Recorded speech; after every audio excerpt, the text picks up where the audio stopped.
Welcome to the Energy Policy Seminar. I'm Joe Aldi. I'll serve as the host for today's talk. Apologies, I understand for those of us in the room that we have more food than we have plates, but we're trying to remedy that imbalance. So someone may come in a little bit with some plates for us. But thrilled to have a full room here and thrilled to have our colleagues on Zoom joining us for today's seminar. We have Brian Prest here for his talk, The Climate Economics of Oil and Gas Production on Federal Lands, from Campaign Promises to the Inflation Reduction Act. Dr. Prest is a fellow at Resources for the Future and the director of RFF's Social Cost of Carbon Initiative. He uses economic theory and econometric models to improve energy and environmental policies by assessing their impacts on markets and pollution outcomes. And in fact, I'm thrilled that he's speaking today on this very topic because it's a great illustration of what happens when you do your homework, you write a research paper, which took probably a few years by the time it was accepted at a journal. And then as it turned out, a couple of weeks later, the US Senate decides it's going to do something quite related to your research paper. And as it turns out, you're like the expert, and that is the right article there, the expert who can help evaluate this proposal that's under consideration now in the US Senate as they spend a few hours deliberating what's going to be in the Inflation Reduction Act. His work has focused on the social cost of carbon, as well as what we'll hear about today, the economic modeling of federal oil and gas leasing policies. His work has appeared in Nature, the Brookings Papers on Economic Activity, the Journal of the Association of Environmental and Resource Economists, the Journal of Environmental Economics and Management, Energy Economics, and the Energy Journal. We're thrilled to have with us today Brian Prest. Brian, welcome to the seminar. Thank you, Joe. Thank you, everybody, for being here today. I'm glad I have a packed room here. Joe already read the mouthful of the title for this talk, so I won't reiterate it, but I'll just give a brief introduction to myself. I'm Brian Prest, as Joe said. I'm a fellow at Resources for the Future. If you're not familiar with RFF, you should be, because it should be in your curriculum here at Harvard Kennedy School. And if it's not, then talk to Joe, and he should change something about that. But RFF is an independent nonprofit research institution located in Washington, D.C., and our mission is to improve environmental and natural resource decisions, and we do that through nonpartisan independent research and policy engagement. Thank you, Joe, for having me. Joe is actually also an alum, formerly in a role like mine at RFF. So let's dive in. So this talk is actually going to be a 2-for-1. This is ambitious, trying to present 2 papers in one talk, so we'll see how I do on time. The one on the left here, Supply Side Reforms to Oil and Gas Production on Federal Lands, recently appeared in the Journal of the Association of Environmental Resource Economists, or known affectionately as JERRI. So this paper was looking at the impacts. What are the impacts of potential policy proposals regarding oil and gas production on federal lands, such as those proposed during the Biden campaign and implemented at the beginning of the Biden administration? So you think about this split as this is more like an is paper. If we do X, what would we expect on Y, on interest, on outcomes of interest, like energy prices, production of oil and gas on federal lands and elsewhere, and impacts on greenhouse gas emissions, because this is being sold as a lever for climate policy. The next paper here is a working paper, climate royalty surcharges, with Harvard's own Jim Stock, who's here in the front row. Thank you, Jim, for coming. This moves from the kind of is world, what might we expect from these policies, to more of the ought world. How should we be thinking about optimal climate policy given this tool at the federal government's disposal? So let's dive into what exactly we're talking about here. So this is the federal fossil fuel leasing program. The US, the federal government, on behalf of the taxpayer, owns a fair amount of federal lands and the mineral rights underneath those lands, largely in the American West, but also the offshore outer continental shelf. Now, the US government, as you all well know, does not have a national, state-owned oil company. Instead, what the federal government, in particular the Department of the Interior, which manages public lands, leases out the right to extract publicly owned minerals to private companies. And the way this works is they offer a lease to a private company. That company has the right to extract and sell those minerals, coal, oil, and gas. And in exchange, the federal government, on behalf of the taxpayer, gets a cut of the revenues. That's called a royalty. There's other streams of payments too, but the one, by and large, that makes up the majority of those payments is the royalty. We'll get into more detail of the royalty in a minute, but I just want to point out that this is not a small amount of fossil fuel production coming from public lands here. So about 40% of US coal, about a quarter of US oil production, and about an eighth of US natural gas production comes from federal land. So this is a meaningful chunk of production. And there have been increasing calls for revising and changing how we manage federal lands for the purpose of fossil extraction. Now, historically, we haven't really been thinking about this as a climate policy lever. Long ago, before climate was a major concern, one of the major goals was to settle the West, encourage development of fossil fuels. Again, these federal lands are largely out west. And then as the 20th century went on, there was more of an emphasis on ensuring a stable domestic supply of coal, oil, and gas, as opposed to reliance on imported fuels. As time went on, there became more and more calls to reform the program, not for environmental reasons, but simply because it was not achieving favorable returns, financial returns to the US taxpayer. And so there's been long calls for raising the royalty rate. The rates currently or historically charged have been well below what are charged on comparable state and private lands. So the rates have been below market. Frequently, there's been these non-competitive auctions, which also reduce the return to the taxpayer. And other terms that could fail to induce timely development of the resource. There's a nice piece by Tom Covert and Brian Kellogg pointing this out.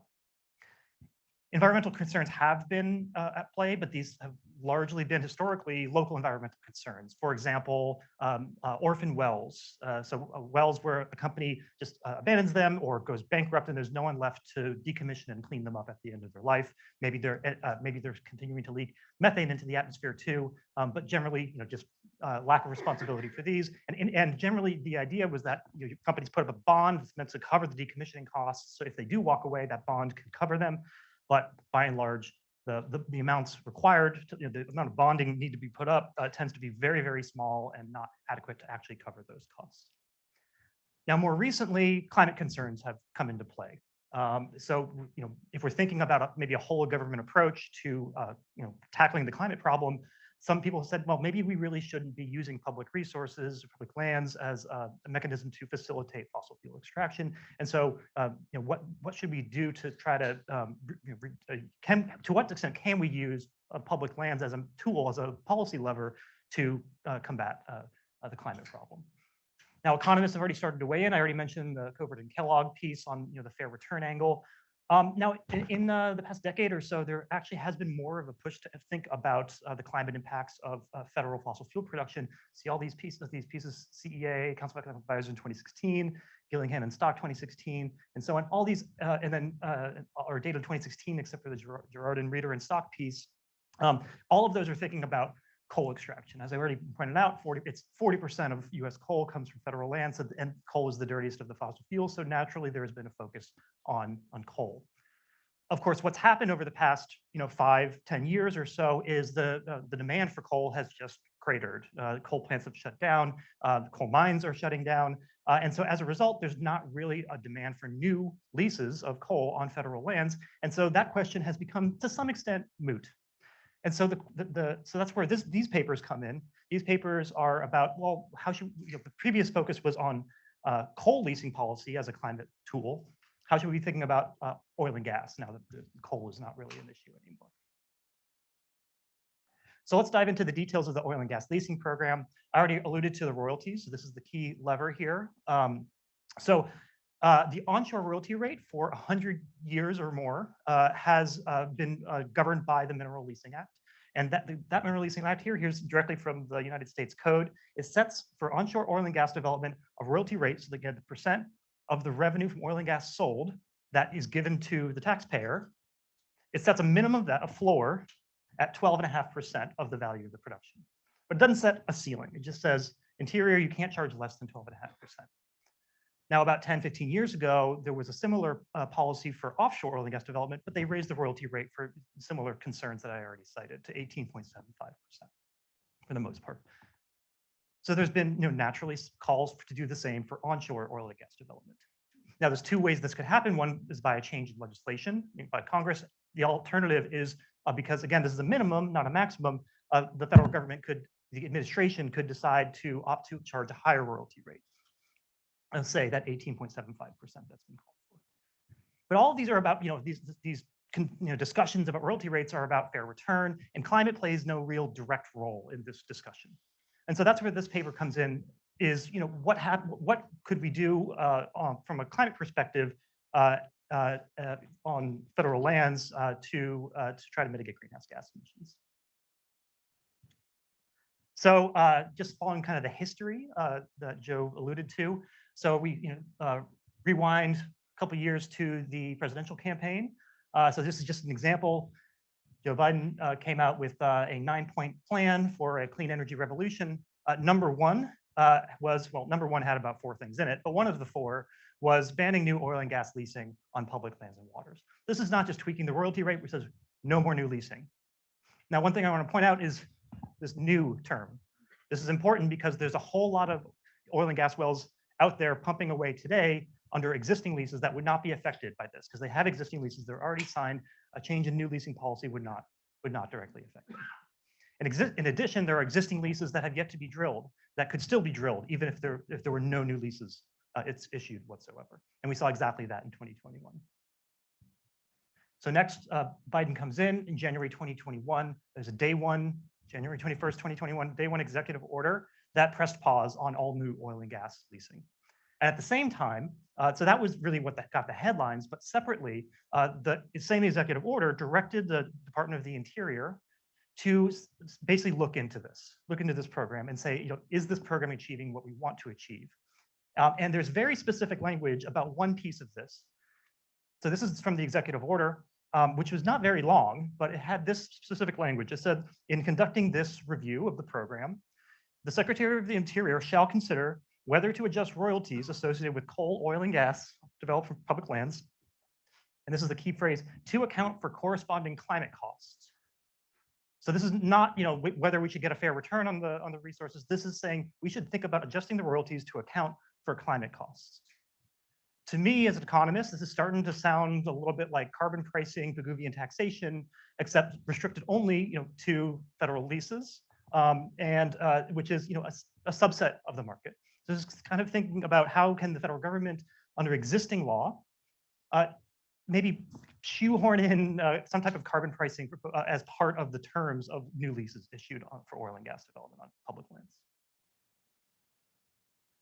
So we'll fast forward a little bit. I'm not going to go into all the detail because there was just a ton of lawsuits about this. Went back and forth between whether the government had to renew leasing or couldn't renew leasing, or certain leases were deemed to be illegal, and so on and so forth. But in the end, after all this morass of court cases, in early 2022, the federal government, the Bureau of Land Management, which is the part of Interior managing onshore leasing, said, okay, we're going to issue new leases, put them up for sale, but we're going to raise that royalty rate because then we have the legal authority to do so under the 100-year-old law.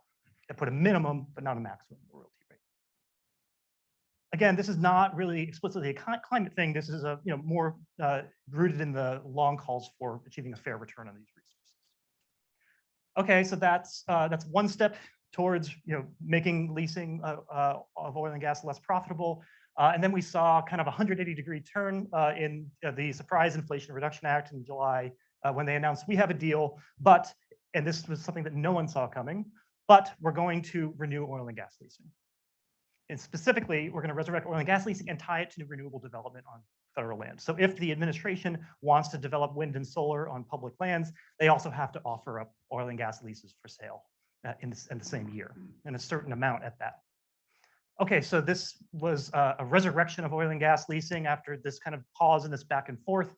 But they added this tweak here, which is that we can take that 12.5% rate in the existing 100-year-old law, but we're going to up it to 16 2/3.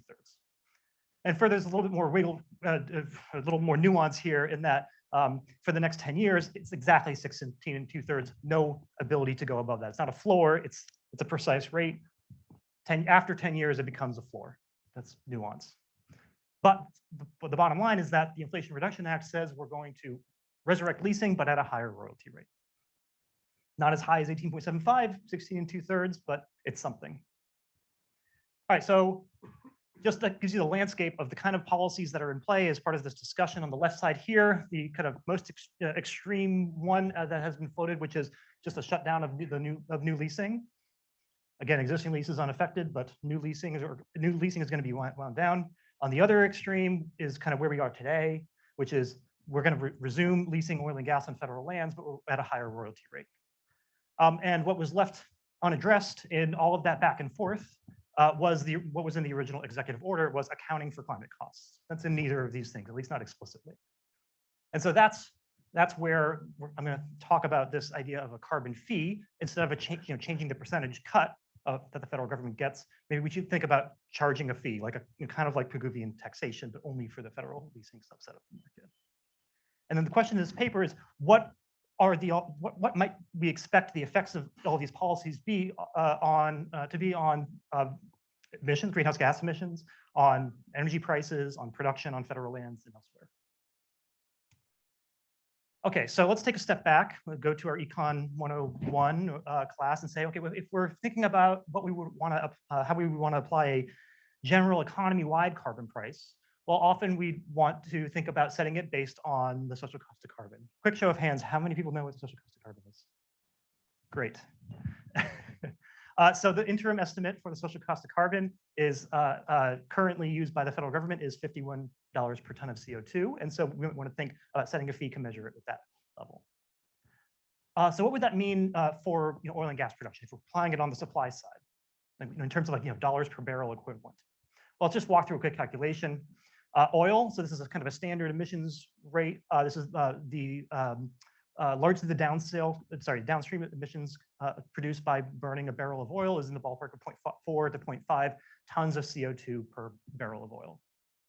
All right, let's do some simple arithmetic. So $51 a ton, convert that into $1 per barrel equivalent. We're talking about something like $22 per barrel. So this is significant if we charge the $51 a ton. And also this $51 a ton is widely thought to be an underestimate of the social cost of carbon. And so this is, kind of gives you a lower bound on that.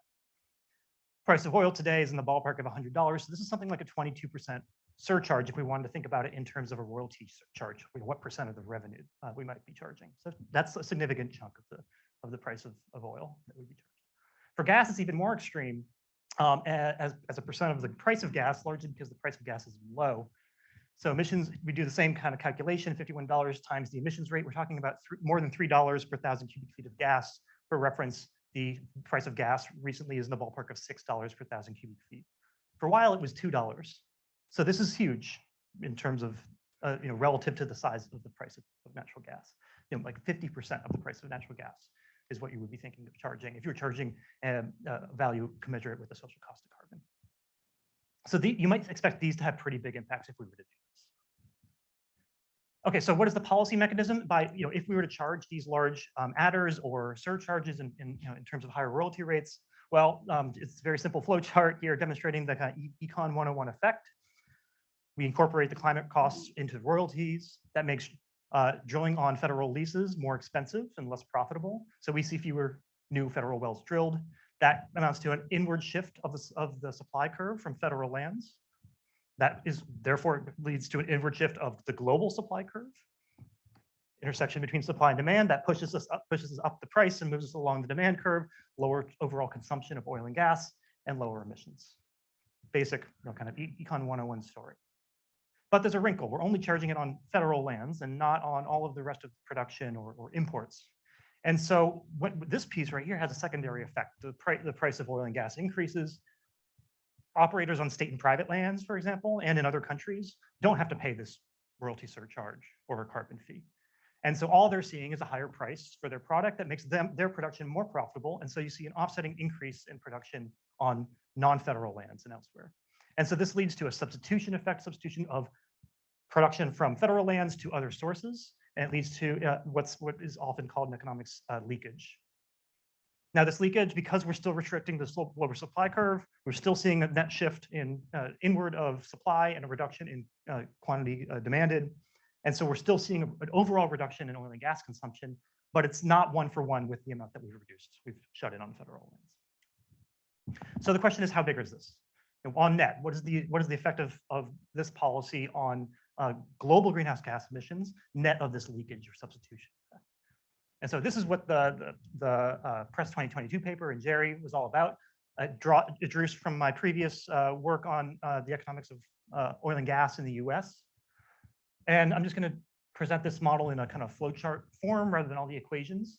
So we're going to start with some trajectory of expected future oil and gas prices and policy into the future, the existing royalty rates and no carbon adders, which is what we have today. We're going to run that through an econometrically estimated model of drilling behavior, how prices net of royalties and perhaps carbon adders affect drilling activity over time. How those wells, once you stick a drill bit in the ground, how long it takes before they're actually up and running, which can be something 6 months or more. So there's also temporal dynamics about this. Once those wells are online, how much oil and gas do they produce in every month of their life? Because these wells can last decades. So it's not like flipping a switch. And then we have to think about the existing fleet of more than 1 million wells out there currently pumping and flowing gas. And those are going to produce for a long time, regardless of these policy changes. Combine that together, you get total oil and gas production, feed that into a final component that accounts for the impacts on imports and exports with other countries.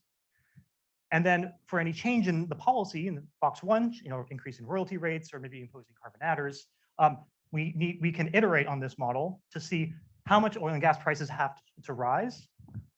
And we run this over and over again until it converges to solve for new equilibrium prices, how much oil and gas prices have to go up based on any given particular policy change and how it affects drilling from various categories of wells. So this is the data that it's based on, more than 1 million operating oil and gas wells in the United States. This is based on data from a company called formerly Drilling Info, now called rebranded as Enverus. Geotagged these 1 million wells into 8 groups. For the purposes of the graph, it's just 4 because one of the dimensions is onshore versus offshore, which you can see. The yellow and the red are oil-directed wells. The yellow are not on federal land, so state, private, tribal lands. And then the red are ones that are on federal land. So you can see there's a lot of wells in the yellow in, say, West Texas, where there's not really any federal land. Pockets where there's a lot of red in southeastern New Mexico, for example, as well as Wyoming, western North Dakota, and then offshore Gulf of Mexico. There's a lot of development there for both oil and gas, but largely oil in recent years, and because that land is owned by the federal government. And then the light blue and the dark blue are gas wells. The light blue are ones on not on federal land. The dark blue are on federal land. You can see, this big boom in shale in Appalachia in the past 10, 15 years is largely on state and private lands, whereas out west, and again, the green areas here are federal lands, where and those lands are concentrated out west. There's a lot of that development in Wyoming, western Colorado, Utah, and New Mexico, just to give you a sense of where this development is coming from. So we group wells into these 8 categories by 2 by 2 by 2, federal, non-federal, oil versus gas, onshore versus offshore. And I'm going to track production from each of these categories independently over time. For each of these dots, we have a fair amount of information about the well, but more importantly, perhaps, is we actually have a full time series of exactly how much it produced in every month of its operative life, which is important for thinking about how much this well might produce out into the future.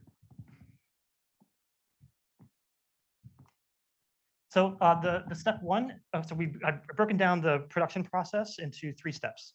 Step 1 is drilling behavior. So how, say, changes in prices or policy might affect drilling over time. 2 is how long those wells take before they're up and running. And 3 is how much they produce in every month of their living life, like in that graph there. So step 1, lots of research, including mine, has shown that step 1 of those is the one that's really sensitive to prices and policy, drilling. And part of the reason is that there's basically 0 marginal cost of operating a well once it's online. And so a change in price is not really going to change your incentive to produce that well. So let's focus on drilling. This is just a simple graph. I want to first, the black and the blue are the prices of crude oil, that's West Texas Intermediate crude oil, and Henry Hub natural gas prices. That's on the right-hand side of the axis in terms of barrels of price, dollar per barrel of oil equivalent. And the yellow line is just the sheer number of oil wells drilled in each month over time since 1990. And if you can see very clearly that the yellow line, the drilling for oil, tracks essentially 1-for-1 with the price of oil, which makes perfect sense. The profitability of drilling depends primarily on the price of oil. So you can already kind of see just visually how you can think about estimating the price responsiveness. How does drilling change when the price net of royalties changes? And here it looks like it's almost a 1-for-1 relationship. Now, this is the same thing, but for natural gas wells. You can see the relationship is weaker. It tends to more follow natural gas price trends than oil price trends, which makes perfect sense. So we're going to use this variation in standard time series econometrics techniques to estimate that relationship in elasticity form. So here, what we're doing is we're regressing the month-on-month change in the log of the number of wells drilled on a distributed lag of the changes in the price of crude oil and the price of Henry Hub natural gas. We use 0 to 12 monthly lags to capture some of the lagged effects that are actually pretty apparent in this graph. Let me just point this out, for example, in the price surge in 2008-9, you see the price went up, but drilling didn't respond immediately. It did respond 1-for-1, but with something like a 6-month lag. So we're not just talking about today's price, we're talking about how an increase in the price today affects plans for drilling 3, 4, 5, 6 months from now. So we're going to account for that econometrically. This is based on some of my past work, so I won't go into a lot of the econometric detail. We're going to estimate this equation separately for oil wells, which respond more to oil prices, and gas wells, which respond more to gas prices, and then separately for offshore wells. Importantly, this accounts for both the own and cross price elasticities. An increase in the price of natural gas could make oil drilling more profitable because oil wells co-produce gas, although the main product is oil, and vice versa. So we're going to account for both of those relationships. I'm just going to show you one regression table just for the onshore oil wells. So on the left-hand side here is the response based on these lags. So the current price, the 1-month lag, and so on, of oil wells with respect to oil prices. And on the right panel is the same, but in response to gas prices. And what you can see here is that, well, there's not a whole lot of effect of drilling today to changes in today's price. It takes time for these things to play out, but there's also a pretty large effect with 1, 2, 3, 4, 5, 6, 7 months lag, and then it starts to peter out. There's not a whole lot of response of oil drilling to gas prices, which makes perfect sense if you know the structure of the market. The cumulative response, the cumulative supply elasticity of drilling is given by the sum of all these coefficients. So here it's 1.2, which is a fairly high supply elasticity. But to be clear, this is the elasticity of drilling, not the elasticity of production, because drilling a well is not the same as producing a barrel of oil. So I'm just going to show you these cumulative elasticities for all of the categories of wells in graphical form. So here's our 1.2 or so for the response of oil drilling to oil prices. Here's our small effect of natural gas prices on oil wells. Gas wells respond less to variation in gas prices than oil wells do to oil prices, but it's statistically significant. And you see also not too much of a response, but some response to oil prices. Then offshore wells is uncertainty, and this is in part due to lower sample size. There's just fewer offshore wells drilled, so we have less statistical power, but we are still estimating a response. Okay, so you can think about using these to say, well, if the prices change or royalties change so that the net price to the producer changes out into the future, how much do we expect drilling to, say, drop if we start imposing large royalties or large carbon adders? And so that's exactly what we do with the path of oil prices and gas prices out into the future, assumptions about policy changes. You can use these directly to estimate dynamic responses of oil and gas drilling over time. Of course, as I said, oil and gas drilling is not the same as oil and gas production, so then we need to supplement that with the other two components. So first is these are distributions, probability density functions of how long it takes from when you stick the drill bit in the ground, which is known as the date of spudding the well, before a well is up online and producing. And this is for our 4 categories of onshore wells. They all kind of look the same. But you can see that on average, it takes something like 4 to 5 months to get a well online. And this has to do with structural features of the industry, which is that it takes time to drill the well. Once you drill the well, you need to get a different crew on site to frack the well, and then you need to case the well and complete it. And all of that takes time. And some can take up to 2 years, but a lot of the mass here is in the 0 to 12 months range. And so these distributions are used very simply to convert changes in drilling activity into changes in number of wells up and running and online. There's a much longer tail, note the change in the x-axis, for offshore wells, where some of these projects can take much longer. Although once you have drilled one well on from an offshore drilling rig, it's pretty quick to drill another one. And so the nature of this is different for offshore, but conceptually it's the same. Okay, then the model has the number of new wells producing by well type over time in response to a change in prices or policy change. And then we need to convert that into production. And so that's where we bring in next, which is what's are called type curves. So on the left here, this is oil production on a flow rate on a barrels per day basis, based on how old the well is, from 0 months, 0 years to 360 months or 30 years, because these wells can produce for a long time.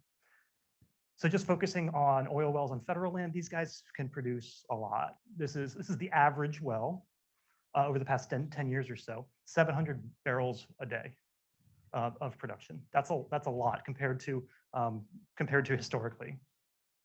Of course, what happens is the physics of this is that as you pull more oil out, there's less pressure underground pushing the oil to the surface. So less pressure, lower flow rate, and you get a vicious cycle where production drops off pretty quickly. But they can sustain a long tail for many years or decades out into the future. So this adds an additional layer of dynamics that are important to think about for what a change in policy today means for production 10, 20, 30 years from now. So these can convert changes in wells producing into barrels flowing and cubic feet of gas flowing. The structure of this offshore is a little bit different with even longer tails. And so we're kind of going to account for that too. Okay, and then lastly, we need to think about that existing stock of 1 million wells out there already pumping and immune to changes in policy, for new leasing policy at least. So here I've just grabbed one of the wells. The blue dots are its actual production rate from when it started producing in 2013, 14. And using standard methods from petroleum geology literature, using what's called an ARPS curve, which is a nonlinear way to model oil production over time. And we do this individually for each of 1 million of the 1 million oil and gas wells out there flowing today, to get a sense of how much those might be producing, say, in 2030, 2040, 2050. You add those up across those 1 million wells, and for each of our 8 well types, we have projected oil and gas production out to 2050. And you can see there's a fair amount of production from existing wells that's going to linger around even if we stop all drilling activity today. Okay, let's bring it back to the multi-component gas model from the start, this flow chart. So change in oil prices or change in royalty rates or carbon adders, how does that affect drilling? With those distributions, how does that affect wells producing and online? With the type curves, how does that affect oil and gas production over time from these new wells, coupled with the projections for existing wells, couple that with the model for the import and export market, and we can solve for the impact of any change in these policies in box 1 on all of these outcomes, including oil and gas prices themselves. All right, so results. Main result table from the paper. Let's just focus on the leasing ban. This is the complete shutdown in all new oil and gas leasing. Yeah.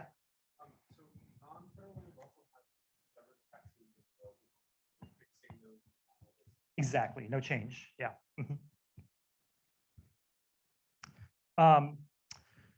So let's start with the leasing ban. So this is what Biden did on day 1 of the administration, assuming that leasing ban lasts in perpetuity. Now, of course, that didn't happen, but if it had, this is what we're modeling. You see a small increase in oil and gas prices, a little bit less than 2%. Okay, that seems small given the rhetoric about this policy, that it's, that this is, destroying, the energy market and whatnot. Why is that? Oil production from federal lands is about 2 million barrels a day. That's global consumption is 100 million, so that's 2%. We're doing a very gradual phase down in about half of that market, not the existing stock, but only new development. On average, over the 30-year time horizon of the model, we're knocking out something like 1 million barrels, so about half of that 2 million barrels. So we're knocking about 1% of supply out. Coupled with an increase in supply from other sources, we're talking about knocking about less than 1% change in quantity supplied. So we would expect a relatively small impact on market prices. You can kind of think of that 1% divided by a demand elasticity, roughly speaking, to get a back of the envelope calculation of the price impact, and this you get pretty close to this ballpark. So this makes perfect sense. And so that's the impact on prices. What happens to the impacts on emissions, which is again the key motivation of this policy. So let's just focus on the life cycle emissions from oil and gas produced on federal lands. 300 million tons reduced on average over the next 30 years. 300 million tons per year. That sounds like a fair chunk. US emissions are somewhere in the ballpark of 4 billion or 4,000 million. So that's something like 7-8% of US emissions. That's not non-trivial, but you have to account. But what's really important about this paper is, well, what happens on non-federal lands and in the rest of the world? And so there you see a lot of substitution. So the net effect is not 300, but more like 80 million tons, and that amounts to a leakage rate of about 72%. So each barrel we reduce from federal lands, we get maybe 0.7 more barrels elsewhere, and maybe 0.3 is the net effect. Another thing I want to point out here is that we can calculate the impacts on federal revenues, royalty and carbon revenues. And here it's knocking out about $5 billion a year on average in revenue. And just for context, baseline revenue, like this year, last year, in the ballpark of $10 billion a year. So that's about 50% reduction in revenue from this program.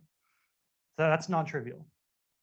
At the other extreme, with the royalty rates, you see the tweaks to the royalty rates, like what was done in the Inflation Reduction Act and was proposed by Interior. They're not really doing much.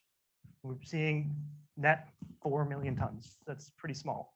But they're raising revenue, maybe 1-2 billion, if we tweak those royalty rates. This middle ground scenario, this idea of a carbon adder to account for climate costs, let's focus on a $20 carbon adder. I'll explain why 20 and not 50 later, but let's focus on the 20. So substantially smaller effects, smaller impacts on prices, smaller impacts on emissions, maybe a third of the impact on global emissions. Leakage rate is similar, but here we're actually raising funds. So we're continuing new leasing, but under a carbon charge and that extra carbon charge can be substantial and cause something like a 40% increase in revenue from the program. So these are real trade-offs here that we should be thinking about. But in the end, the royalty rates tweaks don't really do much because they're just so small relative to the broader market. Okay, so that is kind of the is part of this equation. If we did any of those policies, what might we expect in terms of impacts on prices, production, emissions, and revenue? This is where the paper with Jim comes in. We're moving from is to ought. So how should we be thinking about optimally designing these policies? What is the optimal carbon fee or optimal climate surcharge? And so this is where we bring in your standard econ utility maximization stuff. This will be the wonkiest slide because it's got a fair amount of math. Jim did this slide, so. So we do a standard extension of existing literature about optimal pricing when you can only, say, tax one segment of the market, in this case, federal production instead of the whole market. So the carbon fee is going to be called tau. In general, this is not just a single price, like $50 a ton, but you could think about setting a separate prices for different fuels. So maybe a higher price for oil and a lower price for gas. We have covered and uncovered production, which is each one has N fuels. You can think as N is equal to 2, oil and gas. But in general, we resolve it for N fuels. We have QC is covered production. QU is uncovered production. So federal and everything else. Social welfare's plant problem is the standard thing. I see people are slipping out now. I have too much wonk on this slide.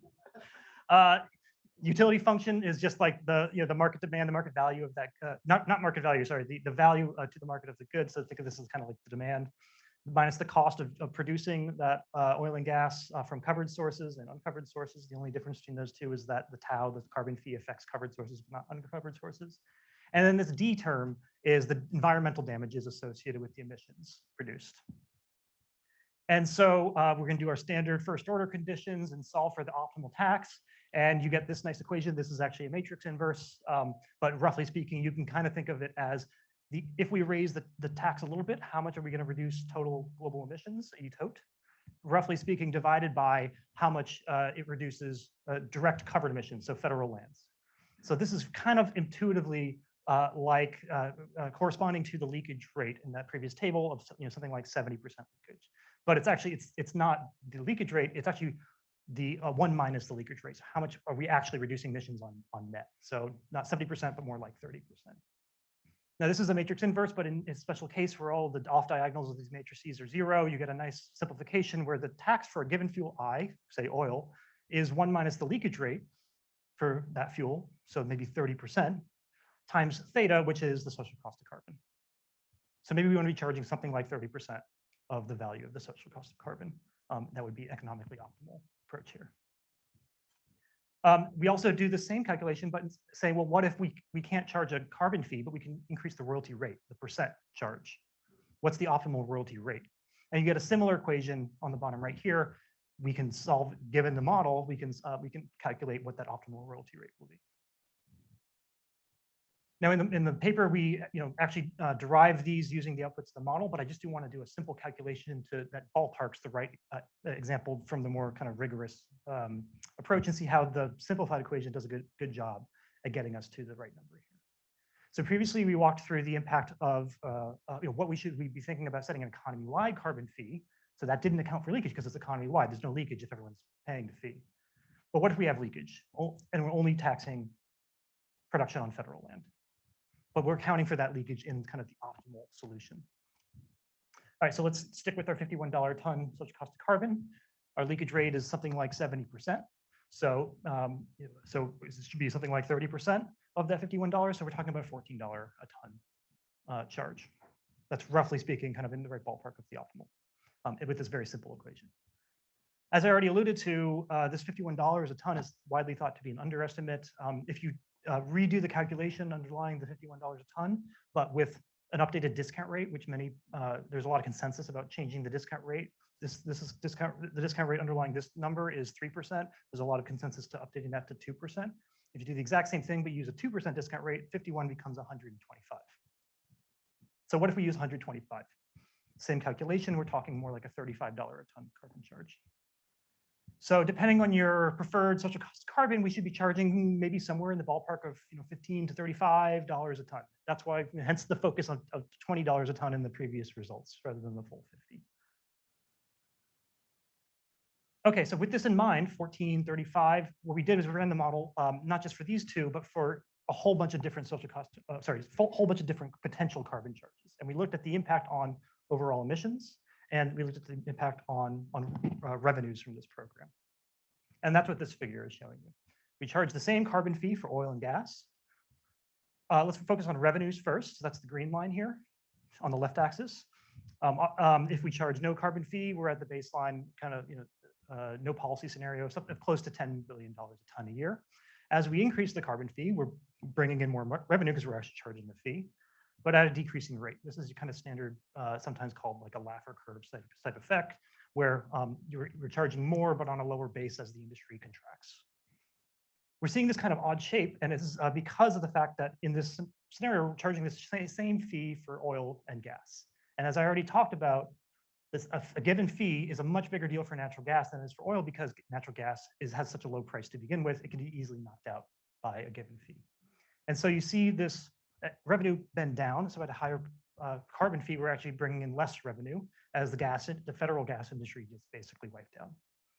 Around $30, $40 a ton, there's essentially not profitable to produce, to drill for gas on federal lands.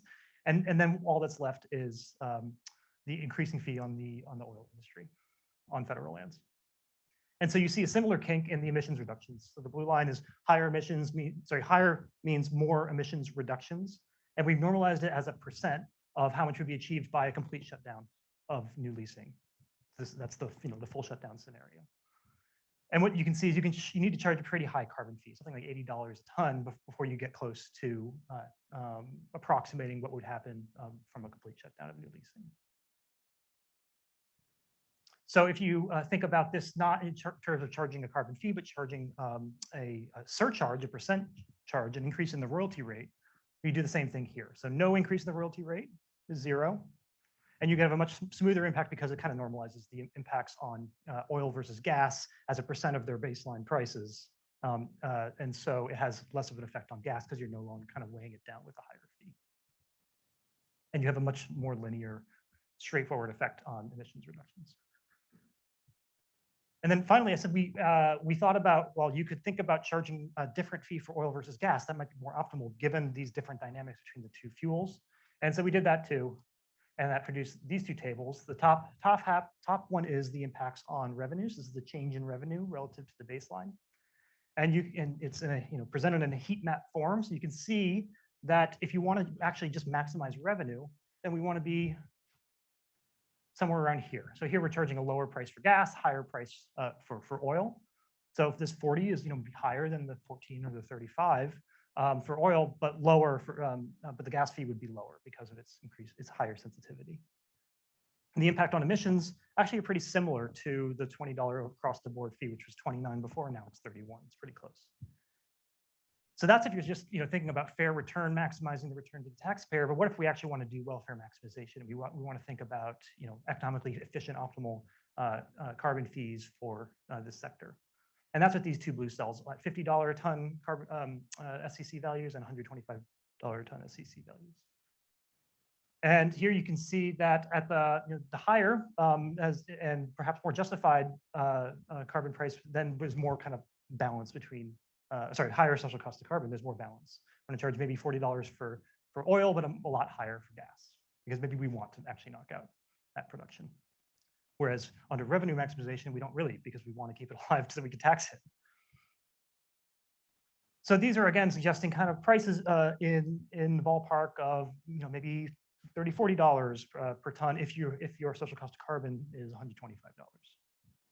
But still not the full $125 social cost of carbon, something substantially smaller, roughly in line with 1 minus the leakage rate.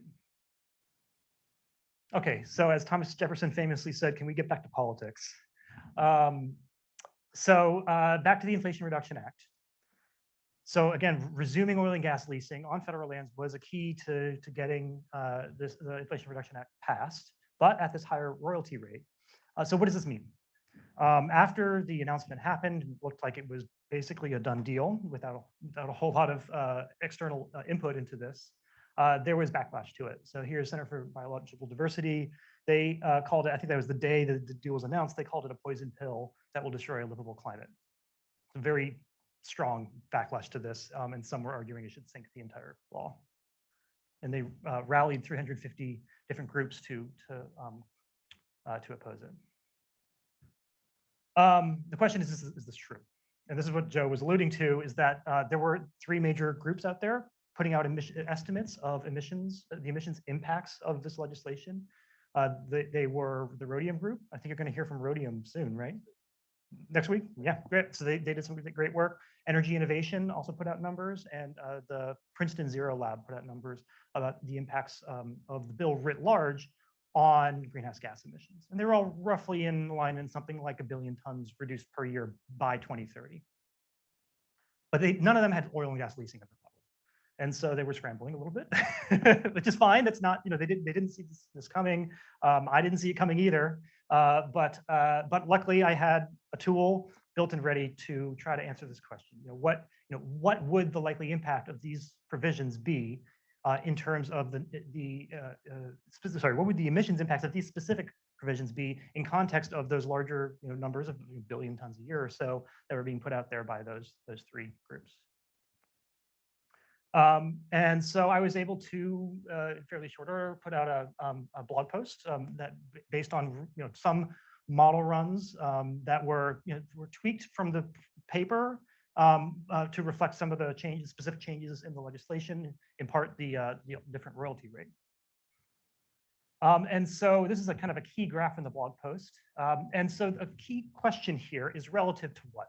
A lot of the opposition to these provisions were essentially arguing that we should be comparing the emissions associated with this resumed leasing to an alternative world where if the bill doesn't pass, then we won't have any oil and gas leasing ever again. So this is comparing this scenario where we're charging a higher royalty rate to a scenario of complete shutdown.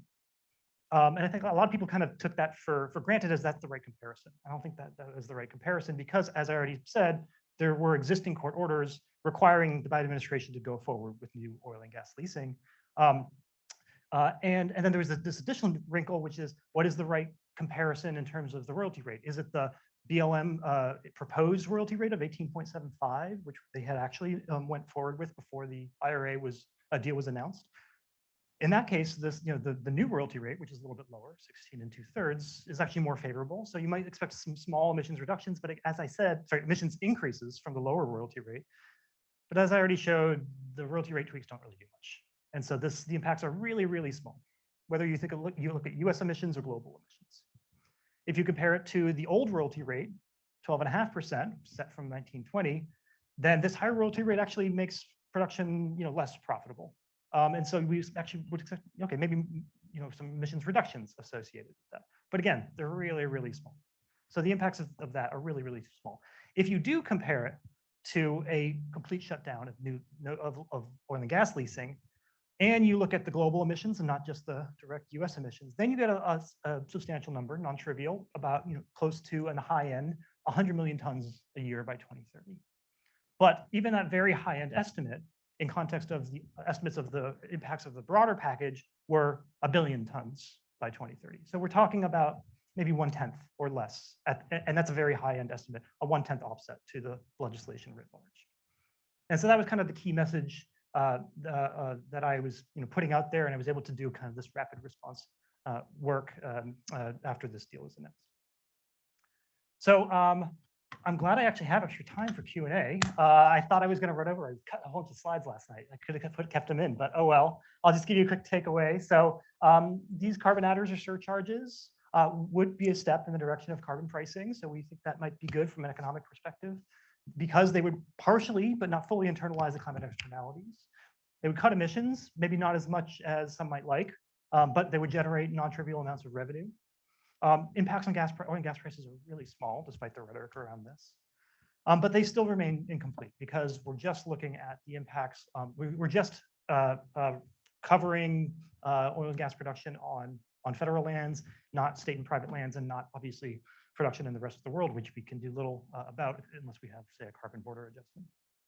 And if you're thinking about what might be the right level to set these fees, we're talking about something maybe $20 a ton of CO2, maybe 30 a ton of CO2. That could be a reasonable place to start. That's much higher than the tweaks to the royalty rate included in the Inflation Reduction Act, though. So we're not there yet. Thanks.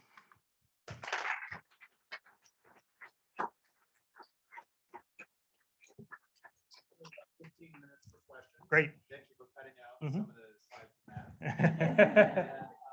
You want to just call and Liz will pass around the mic. Great.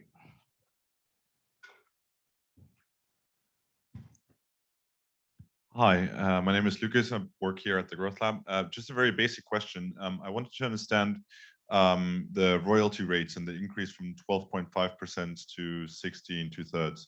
You said both of these are floors, right? So I want to understand how binding it is, because what do the current royalty rates look like? Are they all bunching around 12.5%, or are there some that are actually higher, so that this increase, I mean, it's a nice way to put it, but it doesn't change much. That's a great question. So just to be clear, are you talking about the royalty rates charged on federal leases? Yeah. Okay.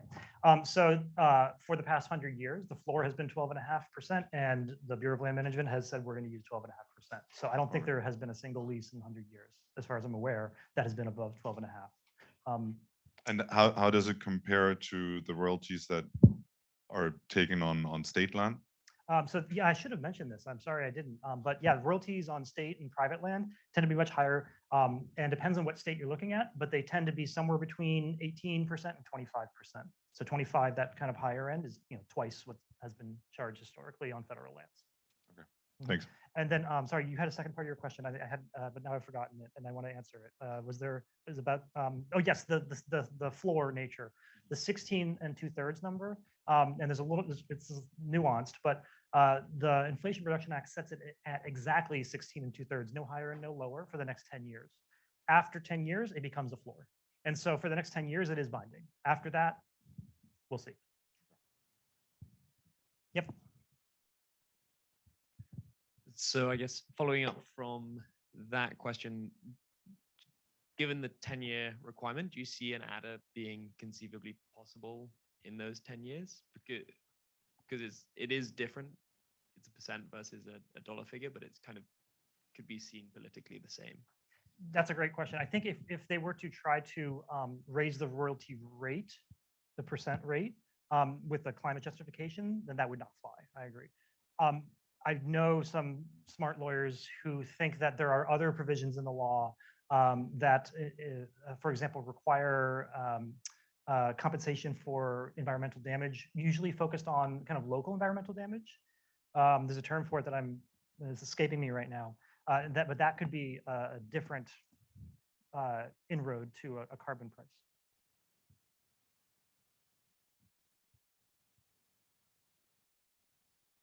Jim? Just a thanks for that. I think just sort of for general comment, maybe I'll just add one sort of in the long history here.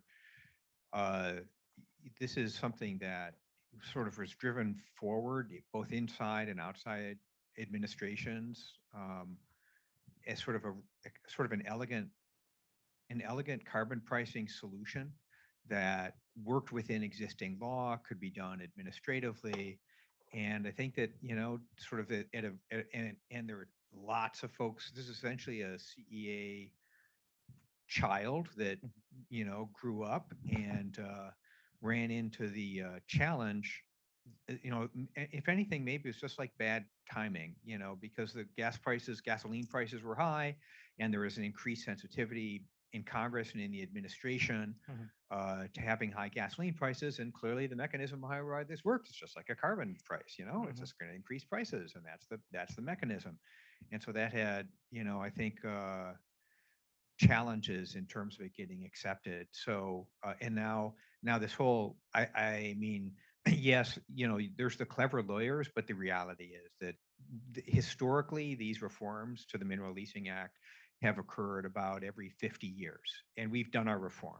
So, I think this is, unfortunately, sadly, this is just now a topic that's been taken off the table that, maybe that was a sacrifice that was worth making in the context of getting the votes for the IRA. Obviously, getting the IRA passed was the priority, but it is too bad to see this go away. So that's not a question. That's just more of a comment. That's just a yeah. You can. Somebody else can ask a question. That's a question that you can think of something to say that ends in a question mark. No. So Brian, I want to focus on these leakage results. Yeah. And so it looks like there's sort of two dimensions of leakage here. One is going to the non-federal domestic. And here one could imagine, like, are there I'm trying to think through, like, are there policies that could mitigate some of this leakage? So one is you say, hey, we're going to do a carbon adder, and what we'd really like is for states to follow us. And we've seen in other contexts, New York State and the power sector has talked about having a carbon adder in the New York ISO, right? So they've thought about that. I don't think the Texas Railroad Commission is thinking about a carbon adder. I don't think it's happening in the Dakotas. I don't think it's going to happen in West Virginia. But there's a question about, to what extent, when we think about this, is if you had a kind of, whether it is some kind of benign copycatting, whether there's ways in which the federal government puts some leverage on some of the states, if they had a comparable carbon adder, like, how much of that leakage goes away? The second is that we're seeing some concern from, and this can go sort of both ways when we think about the international trade dimension.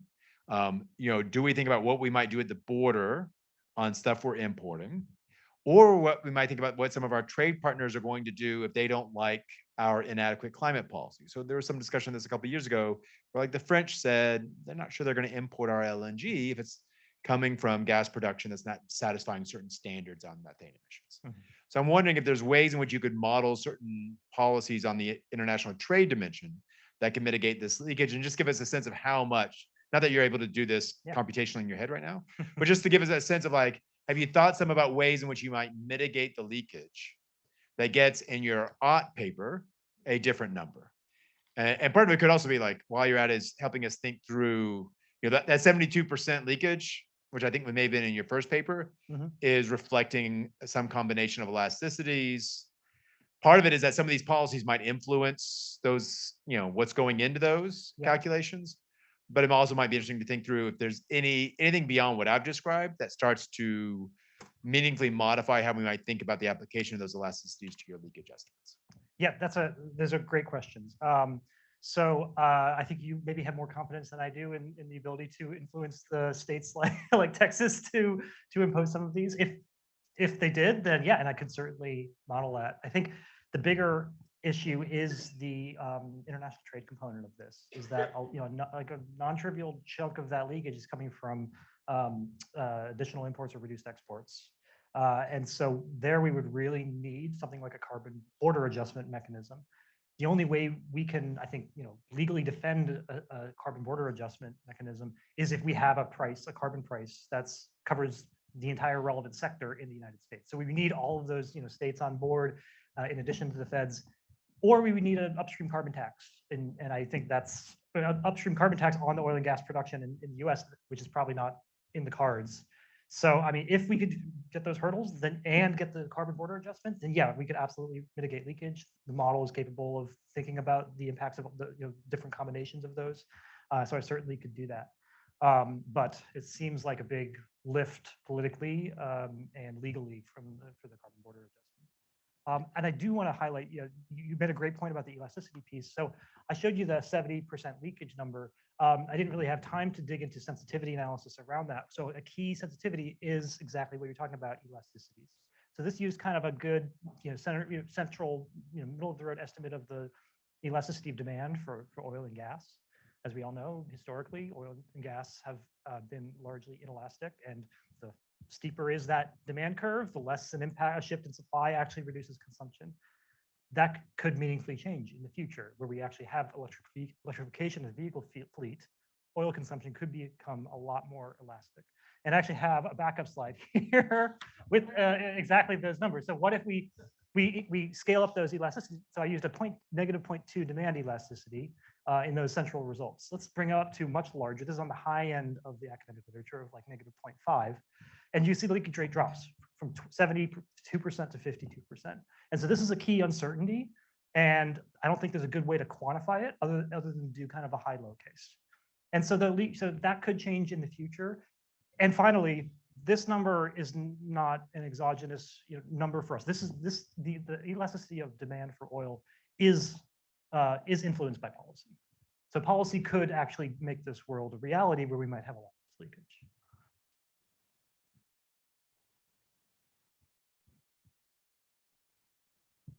Hi, I think you mentioned that for new oil and gas lease, they also have to, the government has to also give out renewable energy leases. Yep. And so I wonder, how does that go into your model in terms of like, the substitutions, maybe not to non-federal land, but to like renewable energy?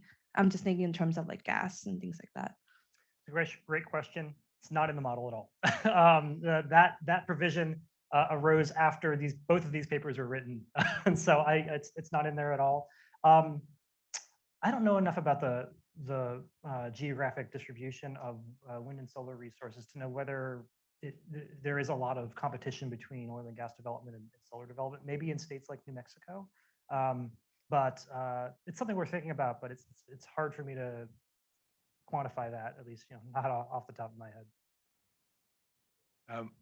I'm going to ask one quick question, then we'll go over here.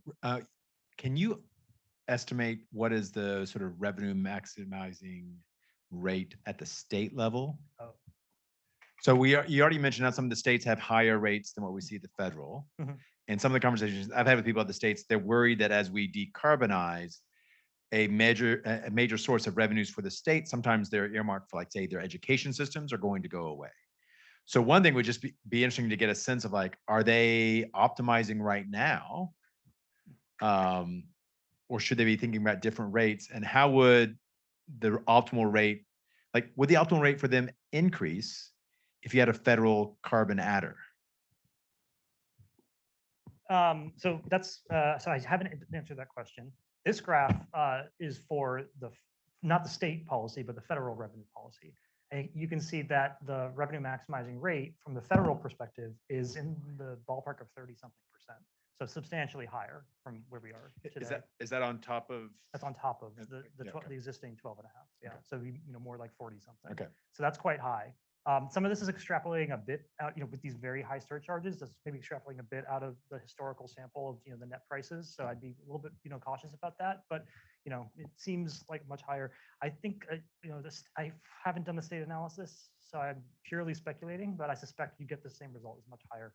A lot of states are not setting their royalties to try to maximize revenues. They're setting it for a mix of objectives. Right. Yeah.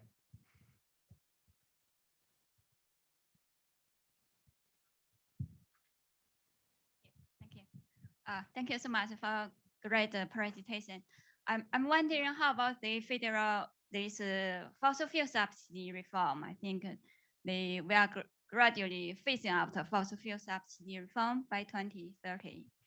So I think the fossil fuel subsidy reform that gradually reduced, that also the correlation between the fossil fuel subsidy reform and carbon pricing and the fossil fuel and the consumer price and the revenue.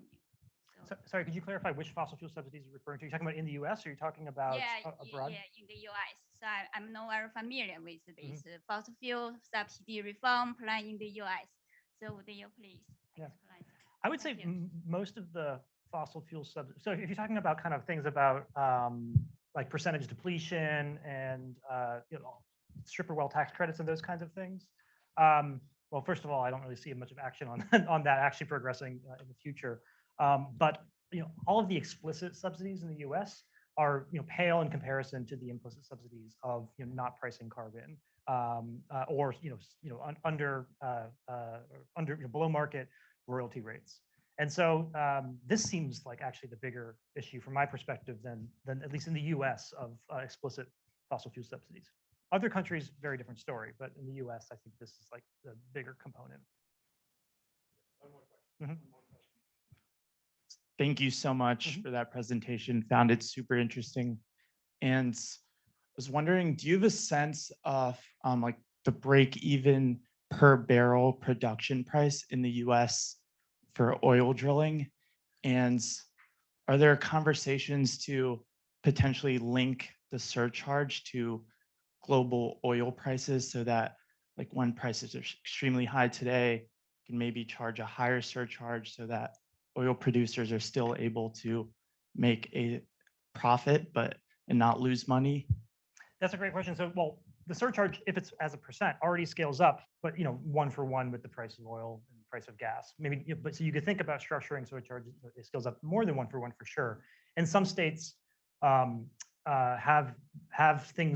mechanisms like that. Like North Dakota, their severance tax, I think it is higher when the price of oil is higher, and there are actually explicit equations written into the law to specify exactly how that is. So in principle, you could certainly do that. We haven't actually thought about doing that in this paper, but it's worth a thought. I don't think BLM has done that, have they? I mean, they do sometimes the royalty relief stuff, which is kind of like in that vein, but I know you love to talk about the royalty relief stuff. So.